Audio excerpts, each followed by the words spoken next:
الحمد للحق المبين من كونه لي يبين على الكتاب المستبين مع جميع اليمين.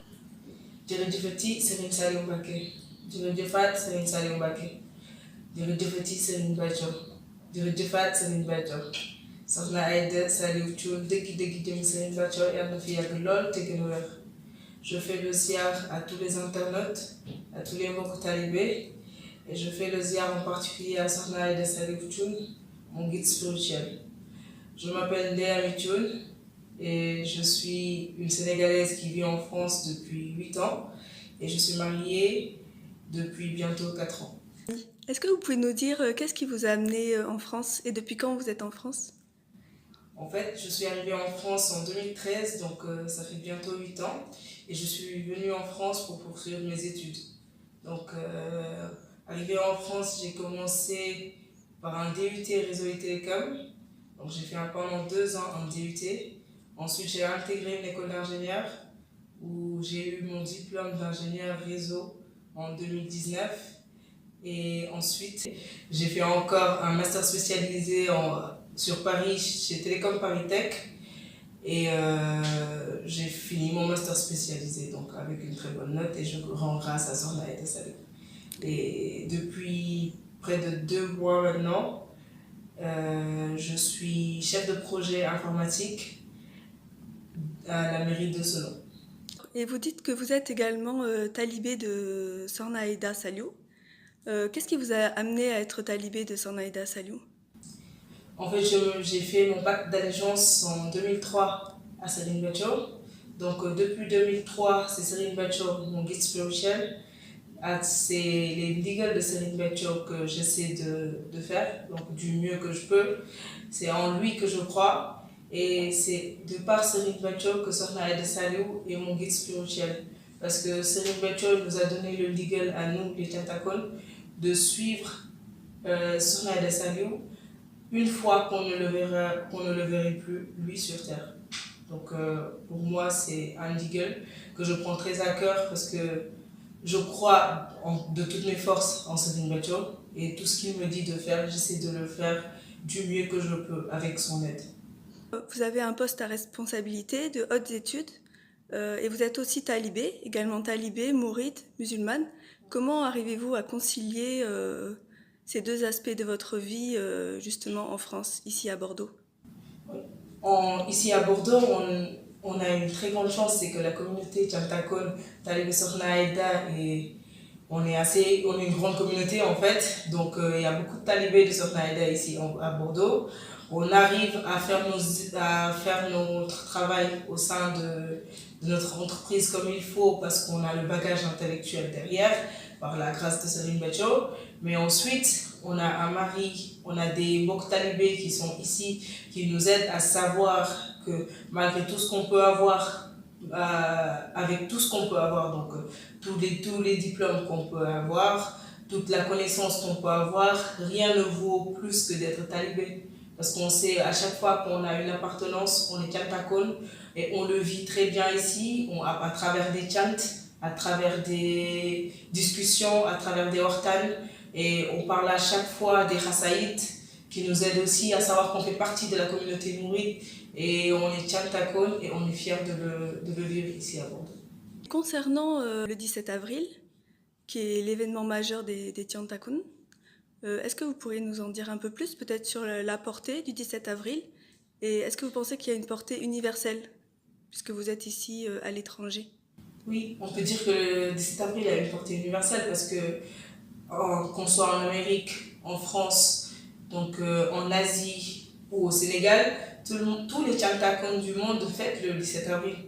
Et on le fête à travers des mets qu'on fait, à travers le bernde. Donc, ce qui consiste à cuisiner et à donner aux gens, peu importe leur appartenance ethnique, leur appartenance culturelle, religieuse ou leur appartenance raciale, on donne à tout le monde. Donc ça, on peut le faire peu importe où on soit. On peut partager tout ce qu'on a avec d'autres personnes et ça, c'est de l'amour que le 17 avril apporte. En plus, nous, en tant que Tiantakoun, toute notre connaissance, tout ce qu'on sait à travers le mouridisme, tout ce qu'on sait du mouridisme, tout ce qu'on sait de la religion musulmane, on l'a su grâce au 17 avril. Parce que c'est la date où Serigne Béthio a rencontré Serigne Saliou. Et c'est grâce à cette date que Serigne Béthio a pu nous apprendre, a pu nous offrir toute cette base de connaissances qui, pour nous, est indispensable maintenant pour notre vie. Donc, le 7 avril est vraiment le début du commencement pour nous, en fait. Donc vous avez parlé des Nigel, de Serigne Béthio que Sokhna Aïda Saliou perpétue à travers elle. On a parlé du 17 avril. Est-ce qu'on pourrait parler des Rasaïd aussi? Vous dites qu'ici à Bordeaux, dans le Dara, vous apprenez les Rasaïd. Est-ce que vous pouvez nous en dire un peu plus? Oui, ici à Bordeaux, on a deux professeurs. Donc il y a un professeur pour les enfants et un professeur pour les adultes. Donc à chaque fois, on a un planning de répétition, un planning également d'apprentissage. Donc là, pour les adultes, c'est basé sur 3 briques par jour et on a une échéance pour pouvoir connaître le SAS pour tous les MOOC talibés à Bordeaux. On a également d'autres cours. Par exemple, en ce moment, on suit de très près les cours qui se font au Sénégal parce qu'on a un Digel qui touche la plupart des Sokhna de Darussalam. Donc, c'est le Digel de Wakana Akan. Donc, en ce moment, nous également à Bordeaux, mais aussi dans toute la France, également aux États-Unis et en Espagne, en Italie, toutes les femmes qui sont talibées sur Sokhna Aïda Saliou ont parcourisé le Rassida Wakana Akan. Donc, en moins de 2 mois ou en 2 mois, on est en ce moment en train de faire les répétitions. Donc, et c'est très intense. Mais c'est quelque chose qu'on aime parce que déjà, on veut le faire parce que c'est un Digel. De 2, on veut le faire parce que c'est un Rasaïd qui apporte tout ce qu'il y a de mieux dans la vie. Et on le fait par pur plaisir et c'est extraordinaire. Très bien. Peut-être un mot pour la fin, pour conclure cette interview. Est-ce que vous avez un message à lancer? Oui, moi, donc pour mon mot pour la fin, je veux dire merci. Donc, Djefeti Sokhna Aïda Saliou, parce qu'on peut dire, dans la situation actuelle où il y a la crise sanitaire, où il y a beaucoup de gens qui ont d'autres problèmes qui ne seront même pas d'apprendre un Rasaïd, elle nous donne un Digel qui nous permet de nous concentrer, de nous recueillir sur les Rasaïd de Serigne Touba. Et ça, c'est quelque chose d'inestimable pour nous. Et de par cette vidéo, je rends grâce à Sokhna Aïda Saliou et je prends en témoin toutes les personnes qui verront cette vidéo. Merci bien Aïda Saliou. A'oudhu billahi minash shaitanir rajim. Wa inni u'izuha bika wa zurriyataha minash shaitanir rajim. Rabbi a'udhu bika min hamazati shayatin wa a'udhu bika rabbi an yahdurun. بسم الله الرحمن الرحيم اللهم بحق وجه الله تعالى الكريم صل وسلم وبارك على سيدنا مولانا محمد وعلى آله وصحبه يا من جعل هذه حروف رداك وردا رسولك عليه الصلاة والسلام وفرد جميع المؤمنين والمؤمنات آمين يا رب العالمين يا من عال وكان عاكن علينا نصر المؤمنين وجهت كلي بحمد وشكر إلى ولي المؤمنين وشكور وجهت كلي بحمد وشكر إلى ولي المؤمنين وشكور وجهت كلي بحمد وشكور إلى ولي المؤمنين وشكور كن يا ولي يا قدير يا نسير للمؤمنين إنك الهادي البصير أصبت فورا لسوانا كل من ليس يكون مؤمنا يا ذا الزمن أسغبت فورا لسوانا كل ما ليس يكون مسلما يا ذا الزمن أسغبت فورا لسوانا كل ما ليس يكون محسنا يا ذا الزمان نبأتنا بأفضل الإيمان فلننبئ الجميع بالأمان حبستنا به وبالإسلام فلتعبز الكل عن الملام هدمت سيد البرايا أحمدا والأنبياء والرسل يا من حمدا خذ الصلاة والسلام عبدا لهم كما أرضيت من لم يخبدا إلى النبي خذ الصلاة والسلام والأنبياء والرسل منزل الكلام على النبي محمد والآل صل وسلم واستجب سؤالي للمنتهى اكتب ما يسوره بلا نهاية وخدمتي تقبلا يسير لسيد الورى مختارا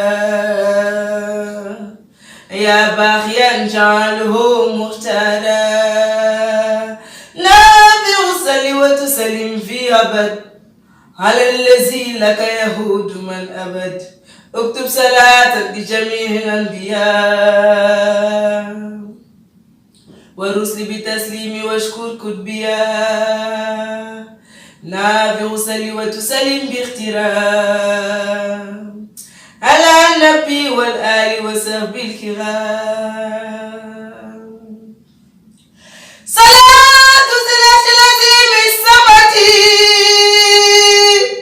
على النبي وآله والخمة رد مكائد الخداع إلى الخداع يا من خباني بمغجل الخداع أوصل لكل مسلم ومسلمة مسرة يا من كفاني سلما لكل مؤمن وكل مؤمنة أوصل بشارات لصف مؤمنة مد لكل محسن ومحسنة أعلى بشارات ترى مستحسنة وجه لأمة رسول الله عليه خير صلوات الله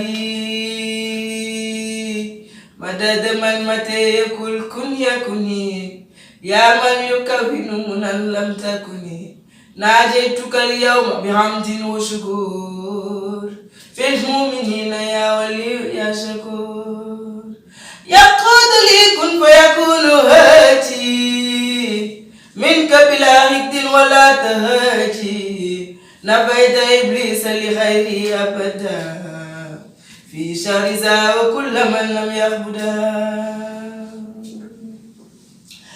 واجب لمن قد آمنوا وأسلموا وأحسنوا مخجل من لم يسلموا كمن لأمة النبي صلى عليه بتسليم رب جل إجابة تزازع الأعداء إلى سواهم سرمدا وداء نافع يا كريم يا مهيمن ليستجب وللذي يهيمن أنقذ سنمة خير المرسلين عن الذين كفروا برسلي خذ لهم النصر عزيزا عاجلا وباشرهم آجلا واجلا خذ لذوي الإيمان ما يزيد حبك يا من عنده مزيد أخني ذوي الإسلام عن ركوني إلى هداك وعن السكون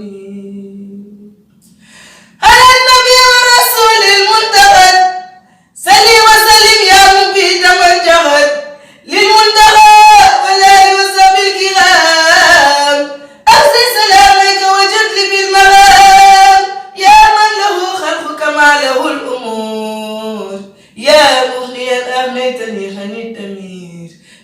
ناديتك اليوم وأمسي راجيا ولي خديت دون شك خاجيا أوصل لأمة النبي أحمد مسليا عليه في من همد نصرا عزيزا يشغل الكبار مع سيار لهم من بارا سنة الحديث والفروع كالكتاب عن الذين امتنعوا من المتاب رافعه بيرفع كتاب والفروخ مع الحديث السياء زابروخ أغنيتني جميع الدنيا سلبي واللي تعود السخل وقت التلبي لأوصل الذي يريد والفهم بالورايا مهنيا عن من فهم ما أوتغز الدور لي بالمنتخى وهدت لي مودة زودتها وجهت لي ما لا يزال عجبا في أبد لسالخين النجبا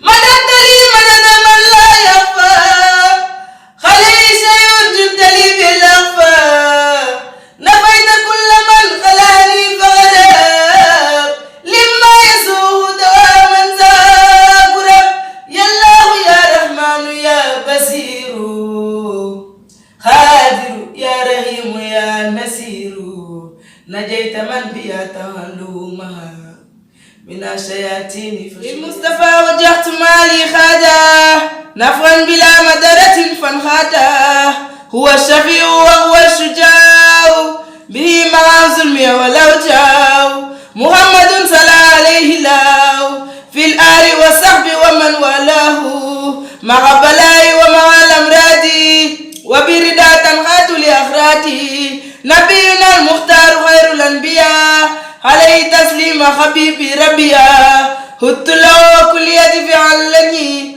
وسري وولي خاد ولني ربعت خدمتي إلى الوسيلة صلى عليه من أرى تفتيلا رفعت خدمتي إلى الماء سند ولي سوى ناسا كل من فند هو النبي والرسول والخليل وهو الغبيب ويكسر الخليل تسليم باخ لا يزال السمدا على النبي والرسول أحمدا أبقى سلامي الكريم السمدي على النبي وسيلتي محمدي على النبي وسيلتي محمدي أبقى سلامي الكريم السمدي يا الله يا قادر يا مقتدر يا من إلي جوده يقتدر يا الله يا قادر يا مقتدر يا من إلي جوده يقتدر ناديتك اليوم وقبل اليوم واللي جعلت الفطر والصوم جئت بذا الخسيد شاكر لك به وقبل اليوم خطفت لك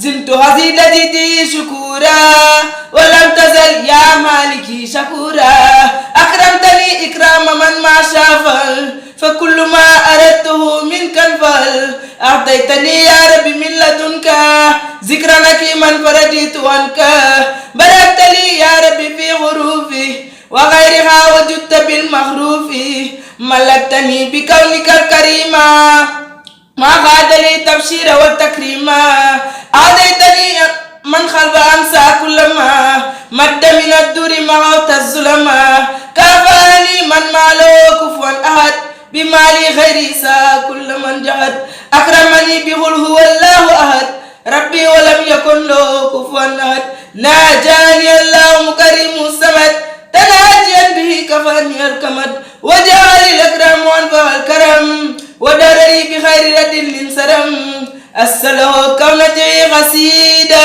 خارقة بعادة مفيدة يا غير يا قيوم صل بسلام على الذي جاء بأحسن الكلام على الذي جاء بأحسن الكلام صل وسلم وتقبل ذا الكلام من على خارج الحروف بما يفوق الظن من محروف للازم الحروف غالد الرباه يا من كفاه ذا الغرور والنباه ولي يا رحمن يا رحيم يا حي ويا قيوم يا مكرم يا ناجاك عبدك الخديم ذا صلاح مسلما على مزحزح الغلام سبحان ربك رب العزة عما يصفون وسلام على المرسلين والحمد لله رب العالمين jërëjëfati Serigne Bathio soxna yi dëgg jëm Serigne Bathio yàlla fi yàgg lool te gën a wér. alhamdulillah hakil mubin من كونه لي يبين على الكتاب المستبين مع جميع اليمين